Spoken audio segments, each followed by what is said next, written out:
All my NBA fans, the wait is finally over.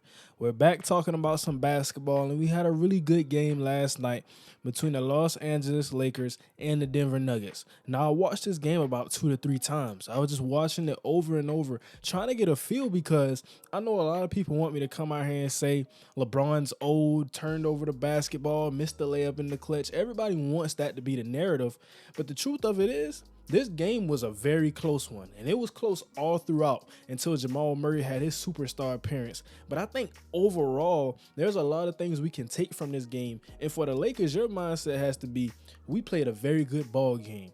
For up to 3 quarters, we were in control of this basketball game.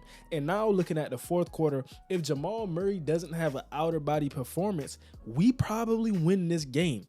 For the Denver Nuggets, it's a lot of things you did good, but it's also some things you did bad, and we're going to talk about that all in totality.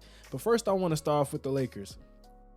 And right here, these are the first half stats because, like I said, I think they were in control of the game, and I really liked what they did defensively. Now, the offense is going to come. We know they got the guys who can score. Rui had a great first half, went perfect first half. Austin Reeves earning his money. He continues to do it again and again. AD doing some good things. But defensively, I think the matchups. And giving the Denver Nuggets some problems because my biggest thing was Jokic is going to get his. He's going to get his buckets. And he's going to get his assists. He's going to do all of those things. But I think the way to limit those assists, I want to force Jokic to be the scorer, force him to be that dominant guy. And now we want Jamal Murray to do what he did. We're forcing you to do that every game. We took AD off of Nikola Jokic, and then we put somebody like Vanderbilt or LeBron on him to put pressure. Now, the key thing that we do with Anthony Davis, and this was really what I was talking about, how to limit some of these assists, how to limit these easy points. We put AD on Gordon. And I know a lot of people, everybody who watched the game, we saw it. AD was on Gordon, forcing him to score. Now, we can see right here, in the first half, Aaron Gordon, 19 minutes played, no threes attempted. And AD was on him a lot of these possessions. Now, of course, he's going to still guard Jokic in stretches. But like I said, Jokic was going to get it anyway. 6 to 10 in the first half, got to the free throw line, doing all of the Jokic-like things, back-to-back MVPs. But now this allows Anthony Davis to sit around the rim. So if we put, hypothetically, we put Vando on the ball, Jamal Murray's running the pick and roll with Jokic, and then we got LeBron in that pick and roll. Now, when we try to switch it and they're trying to get that pass into that pocket to get that mid-range, or even try to get it over the top to get into a paint with a lob or something like that, now we can drop AD to the rim. And then that still gives time for Vanderbilt. If we have a shootout in that corner, if it's a Porter Jr., if it's a Christian Braun, a Caldwell Pope, we can send Vanderbilt out there. So it's giving us a lot of options while keeping AD at the rim. That's why I said just take him off of Jokic, because Jokic plays at the perimeter a lot. And if he's playing that, Aaron Gordon's back door, Michael Porter's back door. These guys are both running around 6'10 to 6'8. So we can't guard everything. That has to be the mindset for the Lakers. And this was one of the best offenses in basketball, along with the Sacramento Kings. So I'm thinking, how can we effectively stop this? And we look at it, the score was 53 to 48. That was the first half score. And Bruce Brown, a guy that I do want to shout out because he had some big buckets. Some big buckets, some big time assists, really pushed the pace, knocked down some threes, getting fast break points. I like what I saw from him in this game. Now, the key thing and the key shift before we get over to these, later quarters, Jamal Murray was 3 of 13 in the first half. That's what I'm saying. We want to force him to be that guy.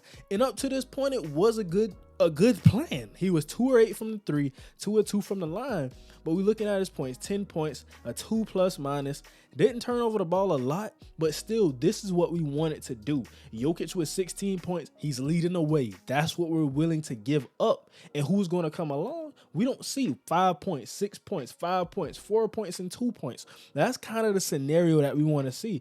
Now, going back to the Lakers, like I said, I've already talked about these guys. And looking at what they did, I think Rui kind of carried the offense in the first half. Key play I do want to spot out, it was the one play where Jokic was on him. He was at the left corner.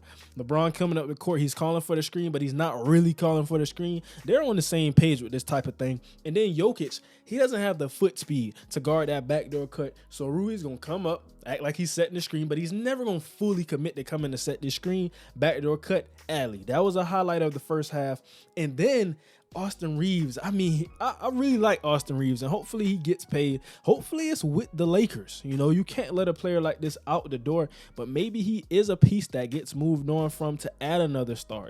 We don't know, but now I want to get into this second half. Vanderbilt has to get more minutes. Now, I know he doesn't offer a lot offensively, but I need to see him more minutes because of his defensive purpose. Now, you saw 8 minutes from Vanderbilt in the first half. You see 8 minutes in the second half. So that's about 17 to 16 minutes. That's not enough for me from what I'm getting from Vanderbilt. But let's look at it.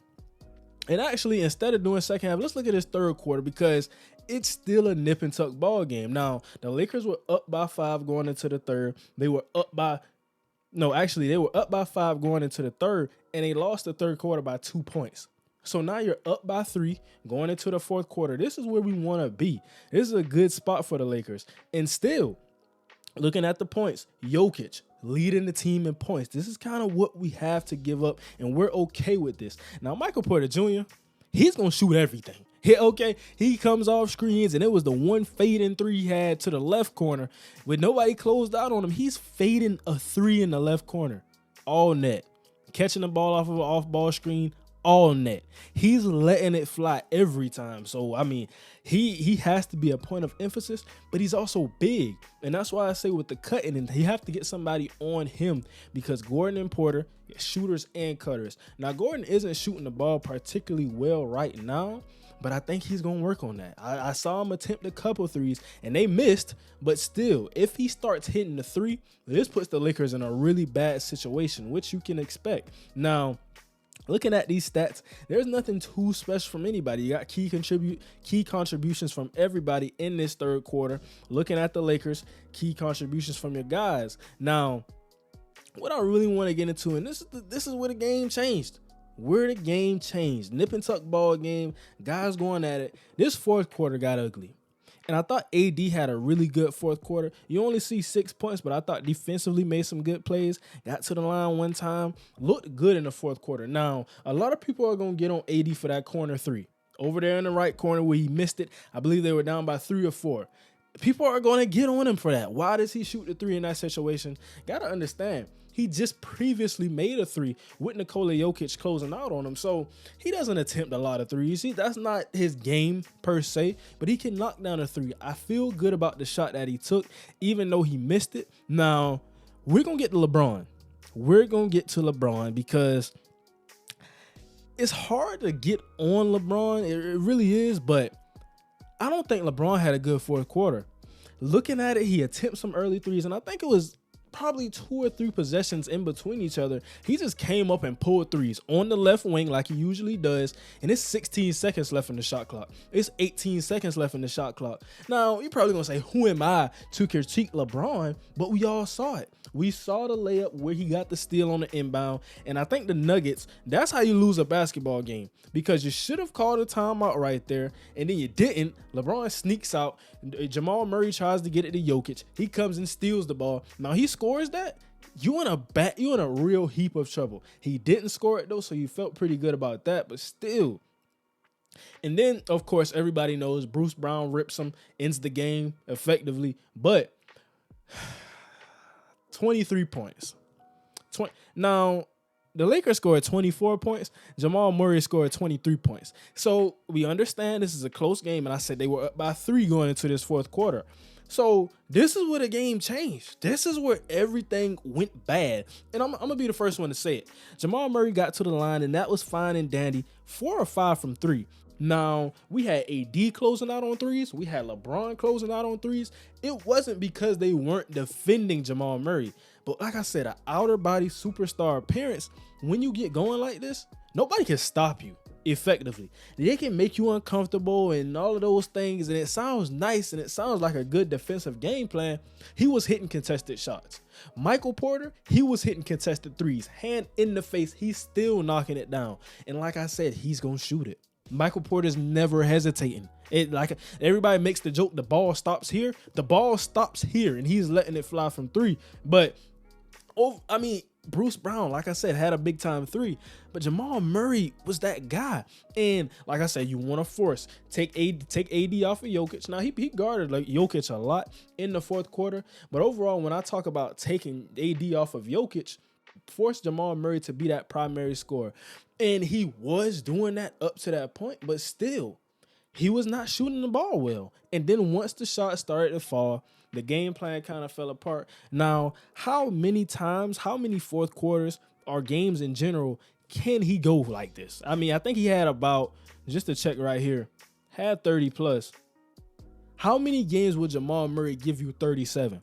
And I think that's the big question, because you only lost by 5 points with him having this performance in the fourth quarter. Now, people are seeing 2-0. They're panicking. I'm not panicking, because there was a lot of things I saw from the Lakers that were good and that could have won the basketball game for them. In this game 2, it's down 2-0, but still, we going to home in game 3. And it's just, this is a must-win game. Now, you go down 3-0, kind of all bets are off. You don't want to bet against LeBron, but you're down 3-0 against the back-to-back MVP. Didn't win it this year, and that's debatable, but that's going to be a tough series to win. Right now, I think this is your best shot to win a game. Got to contain Jamal Murray, but I do like the game plan. And for the Denver Nuggets, just keep doing what you're doing. Let Bruce Brown give you some big-time minutes. Jeff Green even came in and gave you some solid minutes. He only has 2 points, but he has some pretty solid minutes. I mean, from what I saw, Jamal Murray's fourth quarter was crazy. Jokic was aggressive. He's 9 of 21. Now, we got to understand, he's not going to miss all of those shots. So, we kind of had a pretty poor shooting night from Jokic, and we still lost. So, it's kind of tough in that scenario. But Michael Porter Jr., 50%, 57% from the 3. Looking at all of this, I think this is the formula of what they kind of want to do. They want Jokic to have a bigger game. Jamal Murray probably get 25 to 30. Kind of hard to ask him to get 37 every night. He can score in spurts, but still, that's a lot to ask out of a guy. Bruce Brown, Bruce Brown with key contributions. And, I mean, my takeaway from game 2 is still a close series. It was a hard-fought basketball game. 2 of the best teams going at it. And I can't say that the series is over. I can't say one team is better than another team just based off this game, because I do think it was close. The stat sheet may look a little differently than what you think. But overall, I mean, a couple different bounces, making that layup in the clutch, not getting the steal by Bruce Brown, a couple different threes. Austin Reeves tried his best to keep these guys in the game, but it just didn't happen. Shout out to the Denver Nuggets for a good basketball game. You had a good plan. You're playing great defense. Some of these guys' shots aren't falling, but at the same time, you have to credit some of the defense for that.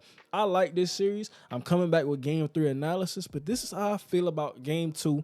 Right now, I can't give you a winner of the series. I think it's still close, still nip and tuck, but I'm going to let you guys in the comments go about it, because I know somebody has something to say about the Nuggets. Somebody has something to say about the Lakers.